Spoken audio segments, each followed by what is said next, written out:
Opa, tudo bem? Me diz uma coisa.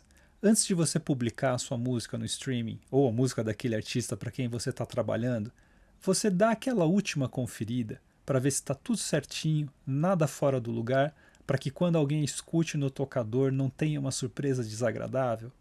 Pois é, isso se chama controle de qualidade.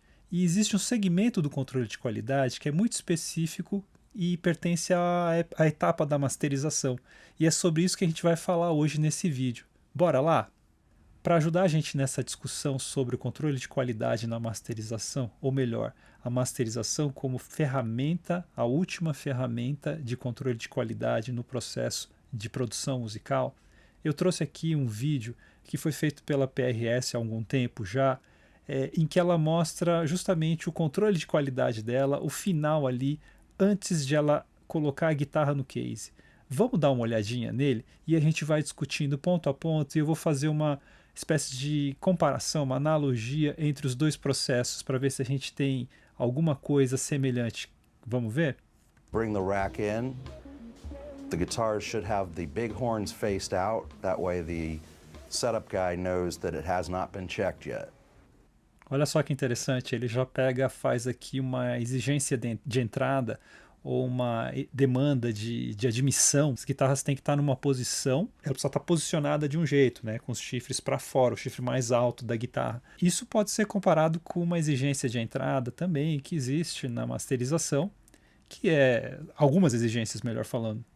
Uma delas é o formato WAV do arquivo em estéreo, de preferência com menos 6 dB true peak como topo máximo da música. Outra exigência que se faz, de modo geral, é não ter nenhum limiter aplicado ali no mix bus, porque senão você está escovando, né, a música, você está tirando os picos dela e você está então já comprimindo e talvez você perca a dinâmica e depois resgatar com uma compressão dentro da masterização pode não ser a melhor coisa. Vamos continuar no vídeo? So when John picks up the guitar off of the rack, takes a look at the hang tag, makes sure that the serial numbers, that they all match up, check out the electronics in the back to make sure it's neat and clean and everything is hooked up correctly. As John lays the guitar down on the bench, he's checking the side of the neck, making sure that there's proper approval angle on the frets, feeling the fret ends to make sure that none of them are too sharp. Then he will pull each string out of the nut slot. What happens when it gets stuck in the nut, it doesn't come back in tune properly when you trim up or down. So we just make sure that everything moves properly through there. Also do a trem fit test to make sure that the bar fits snug.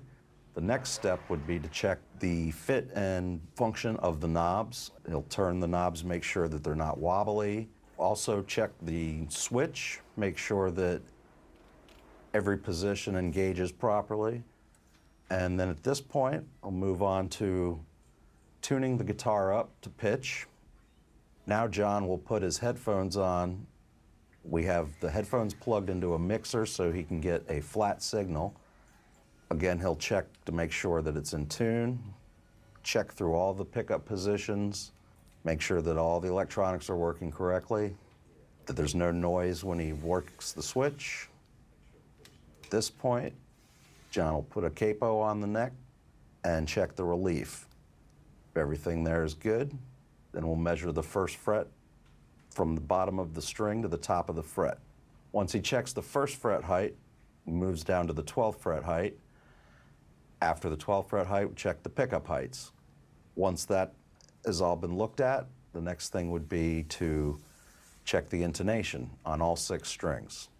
Now at this point, we'll do a play check on the guitar, make sure it sounds good. Now when we play test the guitar, what he's listening for and trying to hear is playing in multiple positions on the guitar. Make sure there's a dead fret somewhere or anything weird in any position. Once he's done play checking it, at that point, it should be good to go, and he flips it over, signs the hang tag, puts it in the rack for the repair techs. When we put the guitars in the rack for the repair techs, the small horn is always facing out. That way you always know that it's ready to be repaired and then sent back to case. O inspetor, ele olha todas as coisas, né? Ele olha, dá uma olhada geral na guitarra para ver se tem já algum probleminha ali dele. Ele vai testar né, as partes elétricas da guitarra, ele vai testar a altura dos picapes, a altura das cordas com os trastes, ele vai dar uma tocada geral, né? Tudo isso são testes iniciais que são feitos ali na guitarra e são equivalentes aos testes iniciais que o engenheiro de masterização faz quando ele recebe o arquivo. Ele abre e ele escuta a música, ele tem que escutar a música. Agora imagina se qualquer coisa que esse inspetor até esse momento, se ele encontra algum problema aqui, né, o que ele tem que fazer? Ele vai ter que mandar para a parte de reparo, que é o próximo estágio, ele vai ter que anotar isso. Então a gente está segmentando aqui um pouco esse controle de qualidade. Então até aqui é como se na masterização, se a gente compara com a masterização, se a gente tivesse feito dado uma primeira ouvida na música e encontrado algumas coisas e tomado nota. E aí a gente vai para um segundo estágio para ver se a gente tem que mexer ou não e se somos nós que temos que mexer ou não. In the next step, we go to the repair techs. And yes, Tanner needs a haircut. What he's doing now is making sure that the back plate fits and takes the plastic off. After putting the back plate on, Tanner's going to wipe the guitar down. The finish techs, in essence, are looking for flaws that the normal person isn't going to see before it goes into a case. So he's going to wipe it down really well, look over the entire thing, determine whether it's good to go back to case. These guys are highly trained to find things that are even difficult for the camera to pick up. But that's all part of our process to give you the best product we can. Eles colocam o escudo lá de trás da parte elétrica só depois que foi feita uma primeira revisão ali pelo inspetor e provavelmente porque ele precisa ter aquilo aberto para dar uma olhada para ver se todas as conexões, todas as soldas foram feitas adequadamente. E você vê que aqui também o Jeff Marolda ele fala uma coisa muito interessante sobre o treinamento desses inspetores, né, em cada área, que eles são capazes de enxergar coisas que os olhos comuns, né, os olhos das pessoas, né, normais, entre aspas, não conseguem enxergar. Eles são treinados para isso, eles são focados nisso. Eu já devo ter mencionado em algum vídeo meu sobre essa especialização do engenheiro de masterização ou masterizador. É uma função que eu entendo assim hoje, todo mundo quer fazer e quer fazer no Mixbus, mas existe uma razão de ser para existirem ainda engenheiros de masterização. E é o ofício pelo qual eu sou apaixonado. Por causa disso, porque quanto mais você se foca numa coisa específica, numa coisa de detalhe, você consegue escutar coisas que talvez outras pessoas não estejam preparadas para isso. É uma questão de treinamento, tá? Não é questão de que exclusiva, eu tenho ouvidos maravilhosos, não é isso. Tudo é treinado, tudo é uma questão de treino, tudo é uma questão de foco. Então aqui é muito interessante que ele vai já está dando uma olhada na pintura para ver se tem alguns riscos ou não. Ele está tentando identificar algumas coisinhas. A gente pode fazer uma analogia como se fosse aplicar aqui um compressor, um teste de compressão, talvez. On the off chance that the repair tech finds an issue, he can go ahead and address it and take care of it at that point. For example, here, he found some swirl marks in the top, and he knows that he can fix that pretty quickly. If he feels that it's going to take longer than 10 minutes, then we'll send it back to Top Coat for them to address the issue. Aqui, claro que a comparação, a analogia não é perfeita, mas eu acho muito interessante. Se é uma coisa que esse técnico de reparo, de pequenos reparos, micro reparos, reparos finais, você viu que eles estão preocupados com a pintura, com o brilho das coisas. Se ele encontra alguma coisa que ele vai demorar mais de 10 minutos para resolver, ele manda para outro estágio, ele manda para um lugar onde pode fazer o ajuste melhor disso, né? Fazer o conserto disso, o reparo disso. Eu compararia aqui se o engenheiro de masterização, nesse ponto, ele fala, encontrei um problema aqui, estou tentando aqui resolver com equalização ou com compressão. Não, mas está muito forte, eu acho melhor voltar para mixagem. Por que acontece? Lembra, o engenheiro de masterização ele está sempre, todas as alterações que ele faz, todos os tipos de correções ou de movimentos, seja em compressor limiter e principalmente em equalização, para destacar alguma coisa, esses movimentos eles levam tudo junto. Então, por exemplo, se em 2000 Hz você quer destacar um pouco a voz, você vai destacar tudo que tem também junto com a voz. Por exemplo, uma parte da guitarra, boa parte da estridência da guitarra, né, tá ali, um pouco da caixa pode estar ali e outras coisas mais. Então, você tem que ver se esse ajuste tem a ver com um ajuste global ou se você tem que mandar de volta para mix para corrigir isso. And he looks over the hang tag one more time. We do this every step of the way just to double check the team before. That keeps us consistent. Olha só, ficar olhando para a tag da guitarra para, né, para identificação, ver se é ela mesmo, eu acho que tem a ver também com a versão em que você está trabalhando, sabe aquela coisa? A gente nunca termina na primeira versão da mix e talvez na primeira versão da master, né? Porque às vezes pode ter outras mixes e você vai querer fazer outras masters em cima dessas novas mixes. Então, eu acho que aqui é interessante a gente dar uma olhada. A gente está trabalhando realmente na mix que a gente deveria trabalhar? And now he can walk it back to the buffing room. First, he will go to the cut wheel and take out any scratches that he sees. He's already marked the guitar up for that, so he knows what he's looking at. After he does the cut wheel, he'll take it to the black wheel and polish it up and give it that famous PRS shine.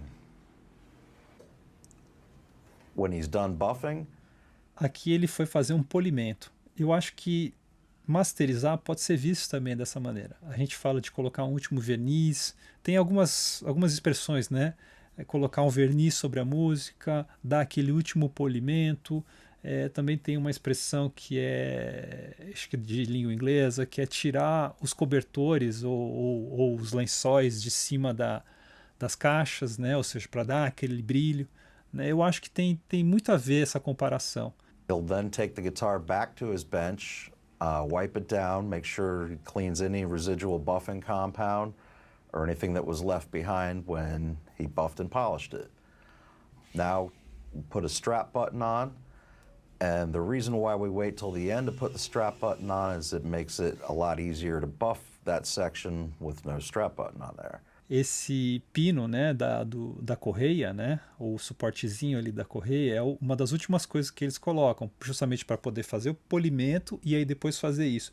Isso pode ser comparado com uma coisa que geralmente a gente pede para fazer, ou a gente combina com o produtor ou com o artista, que é fazer os fades da música depois da masterização. Seja um fade out da música que vai ali abaixando, seja fazer aquela última coisinha, assim, por exemplo, sei lá, a música terminou,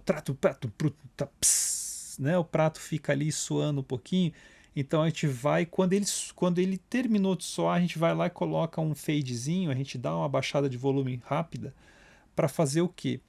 Para evitar que continue, né, na faixa tendo algum outro barulho que não aquilo que a gente queria escutar. E a mesma coisa também os fade-ins. No começo da música a gente faz a mesma coisa, um fade bem rápido antes que comece o ataque, né? Antes que comece alguma coisa da música onde se inicie. A gente sempre faz isso para evitar qualquer ruído. É uma coisa, parece um detalhe, mas é muito importante. Ele só faz isso depois do polimento. Olha só que comparação bacana. Que analogia, assim, quase 100% perfeita. After he puts the strap button on and looks it over, walk it back to casing, put it in the rack with the small horn facing out. This way the casers know that it's been prepped and ready to go, and they'll take over from this point. É isso. A masterização pode ser comparada com esse processo de controle de qualidade da PRS. Aliás, a PRS é super famosa pelo acabamento dela e pela tocabilidade, né? Pela preocupação com os detalhes. Ela tenta entregar para você algo definitivo. Ela não quer retorno para a fábrica dela, retornar essa guitarra porque ela estava com um problema. A ideia é fazer um controle de qualidade tal em que não haja retorno, não haja risco, seja praticamente zerado o risco de ter algum problema. Nada vai ser perfeito, mas eles querem zerar o risco de devolução. É a mesma coisa comparando com o risco de a gente encontrar, a gente publicar uma música e quando a gente ouve no tocador, a gente fala, putz, não era bem isso que eu estava esperando. Bom, é isso. Se você curtiu, deixa o seu like, aperte o subscribe Deixa também os seus comentários, porque a gente sempre aprende muito com eles. E é isso. Até a próxima!